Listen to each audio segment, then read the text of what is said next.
ಪರಶುರಾಮನ ಕುರಿತು ಒಂದಿಷ್ಟು ವರ್ಣನೆ ಇಲ್ಲಿದೆ.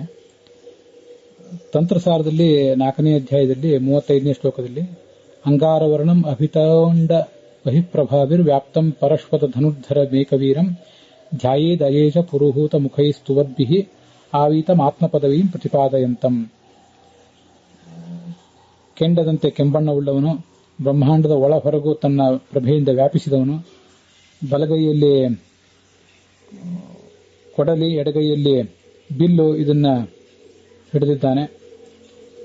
ಸುತ್ತಲೂ ಬ್ರಹ್ಮರುದ್ರಾದಿ ದೇವತೆಗಳಿದ್ದಾರೆ, ಅವರಿಗೆ ತನ್ನ ತತ್ವವನ್ನು ಉಪದೇಶಿಸ್ತಾ ಇದ್ದಾನೆ. ಅಂತಹ ಪರಶುರಾಮನನ್ನು ಧ್ಯಾನಿಸಬೇಕು ಅಂತ ಅದರ ತಾತ್ಪರ್ಯ. ಪರಶುರಾಮನನ್ನ ಬೃಹದಾರಣ್ಯಕೋಪನಿಷತ್ತು ಗಾಯತ್ರಿಯ ಮುಖ ಎನಿಸಿರುವ, ಮೊದಲ ಅಕ್ಷರ ಎನಿಸಿರುವ ತತ್ಶಬ್ದದಿಂದ ವಾಚ್ಯ ಅಂತ ವರ್ಣನೆ ಮಾಡಿದೆ. ಗಾಯತ್ರ್ಯಾಸ್ತು ಪರಿಜ್ಞಾನಂ ಜ್ಞಾತೆ ಮುಖಗತೆ ಹರೌ ಸಫಲಂ ಭವೇತ್. ತತ್ಶಬ್ದವಾಚ್ಯನಾದ ಪರಶುರಾಮನನ್ನ ತಿಳಿದುಕೊಂಡ್ರೆ ಗಾಯತ್ರಿಯ ಜ್ಞಾನ, ಜಪ ಇವೆಲ್ಲವೂ ಸಫಲ, ಇಲ್ಲದೆ ಹೋದರೆ ವ್ಯರ್ಥ ಅಂತ ಅಲ್ಲಿ ಎಚ್ಚರಿಸಿದ್ದಾರೆ. ಅದೇ ಭಾಷ್ಯದಲ್ಲಿ ಸಂಹರ್ತಾ ಸರ್ವದೋಷಾಣಂ ಅಗ್ನಿಸ್ಥಃ ಸರ್ವದಾಹಕಃ ನಿತ್ಯಾನಂದಃ ಅಗ್ನಿವರ್ಣಶ್ಚ. ಅಗ್ನಿಯಂತೆ ವರ್ಣ ಇದ್ದವನು, ಎಲ್ಲ ದೋಷಗಳನ್ನು ಪರಿಹಾರ ಮಾಡುವಂಥವನು, ನಮ್ಮ ಅನುಷ್ಠಾನದ ಪ್ರತಿಗ್ರಹದ ಇತ್ಯಾದಿ ದೋಷಗಳನ್ನೆಲ್ಲವನ್ನು ಪರಿಹಾರ ಮಾಡುವವನು ಅಂತ ಕೂಡ ಅವನ ಬಗ್ಗೆ ವರ್ಣನೆ ಇದೆ. ಮತ್ತೆ ಕೆಲವು ಪುರಾಣಗಳಲ್ಲಿ ಆತ ಏಕಾಂಗಿಯಾಗಿ 21 ಬಾರಿ ಸಮಸ್ತ ಕ್ಷತ್ರಿಯರನ್ನ ಸಂಹರಿಸಿದ ಅಂತಿದೆ. ಇನ್ನು ಕೆಲವು ಪುರಾಣಗಳಲ್ಲಿ ಆತ ತಾನೂ ಒಂದು ಬೆಂಗಾವಲು ಪಡೆಯ ಸಮೇತನಾಗಿಯೇ ಎಲ್ಲ ಕ್ಷತ್ರಿಯರನ್ನು ನಾಶ ಮಾಡಿದ ಅಂತ ಕೇಳಿ ಬರ್ತದೆ. ಪರಶುರಾಮ ಜ್ಞಾನದಾಯಕ ಅನ್ನೋದನ್ನು ತಂತ್ರಸಾರದಲ್ಲಿ ನೋಡಿದ್ದೇವೆ. ಭಾಗವತ ತಾತ್ಪರ್ಯವೂ ಕೂಡ ಸರ್ವತ್ರ ಸರ್ವಕೃತ್ಯಾಪಿ ಹಯಗ್ರೀವಾದಿರೂಪಕಃ ಜ್ಞಾನಾದಿ ರಕ್ಷಕೋ ವಿಷ್ಣು ಜಾಮದಜ್ಞಾದಿ ರೂಪವಾನ್ ಜ್ಞಾನಾದ್ಯುತ್ಪಾದಕಃ ನಿತ್ಯಂ ಕೃಷ್ಣಾದಿ ದೋಷನಾಶಕಃ ಅಂತ ವರ್ಣನೆ ಮಾಡಿದೆ. ಹಯಗ್ರೀವಾದಿ ರೂಪಗಳು ನಮ್ಮ ಜ್ಞಾನವನ್ನು ರಕ್ಷಿಸ್ತವೆ. ಜಾಮದಜ್ಞ ಮೊದಲಾದ ರೂಪದಿಂದ, ಪರಶುರಾಮ ಮೊದಲಾದ ರೂಪದಿಂದ ಆತ ನಮಗೆ ಜ್ಞಾನದಾಯಕನಾಗಿದ್ದಾನೆ, ಜ್ಞಾನ ಉತ್ಪಾದಕನಾಗಿದ್ದಾನೆ. ಮತ್ತೆ ಕೃಷ್ಣ ಮೊದಲಾದ ರೂಪಗಳಿಂದ ಆತ ನಮ್ಮ ದೋಷಗಳನ್ನ ಪರಿಹರಿಸ್ತಾನೆ ಅಂತ ವರ್ಣನೆ ಮಾಡಿದ್ದಾರೆ.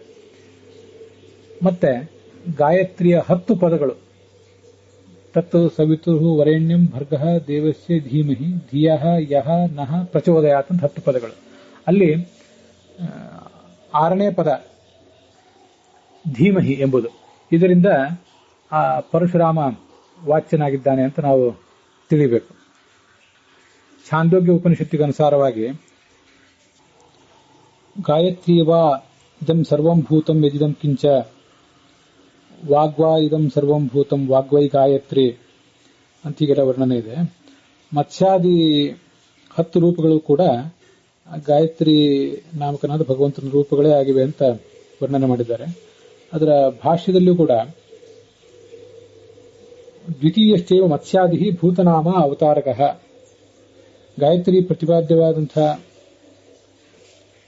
ಭಗವಂತನ ರೂಪಗಳಲ್ಲಿ ಮತ್ಸ್ಯಾದಿ ರೂಪಗಳೇನಿವೆ ಅವಕ್ಕೆಲ್ಲ ಭೂತ ಅಂತ ಹೆಸರು, ಅದು ಪ್ರತಿಪಾದ್ಯವಾಗಿದೆ ಅಂತ ವರ್ಣನೆ ಮಾಡಿದ್ದಾರೆ.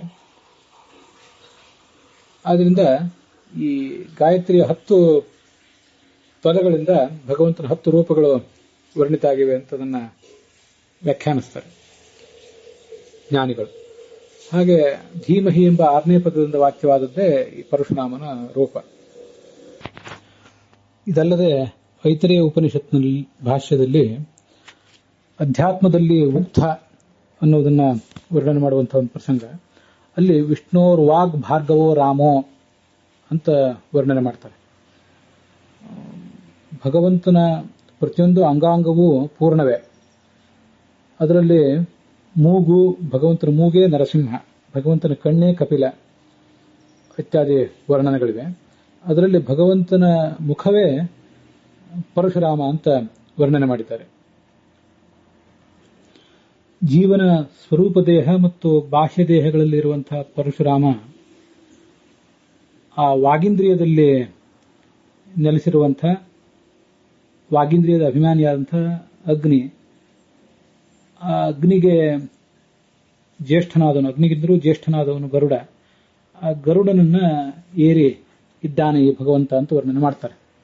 ಜೀವವಾಗಾದಿ ಸಂಸ್ಥಂ ಅಗ್ನ್ಯಾದೀನಾಂ ಕಾರಣಂ ಸುಪರ್ಣಂ ಅಧಿಸಂಸ್ಥಿತಾ. ನಾವಿದನ್ನು ಹೀಗೆ ಉಪಾಸನೆ ಮಾಡಬಹುದು.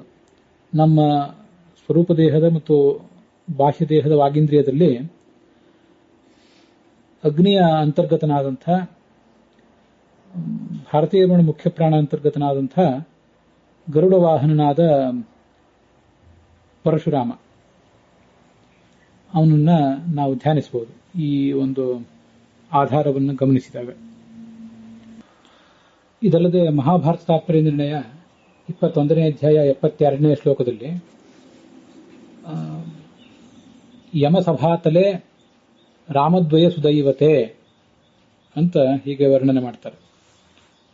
ಪರಶುರಾಮ ಮತ್ತು ರಾಮ ಎಂಬ ಇಬ್ಬರು ರಾಮರಿಂದ ಕೂಡಿದ ಯಮನ ಸಭೆಯಲ್ಲಿ ಏನು ವೈಭವ ಇತ್ತು ಅನ್ನೋದನ್ನು ವರ್ಣನೆ ಮಾಡುವಂತಹ ಪ್ರಸಂಗ ಅದು. ಹೀಗೆ ಪರಶುರಾಮ ಯಮನ ಸಭೆಯಲ್ಲಿ ಇದ್ದಾನೆ ಅಂತ ಕೂಡ ಅನುಸಂಧಾನ ಮಾಡಬಹುದು.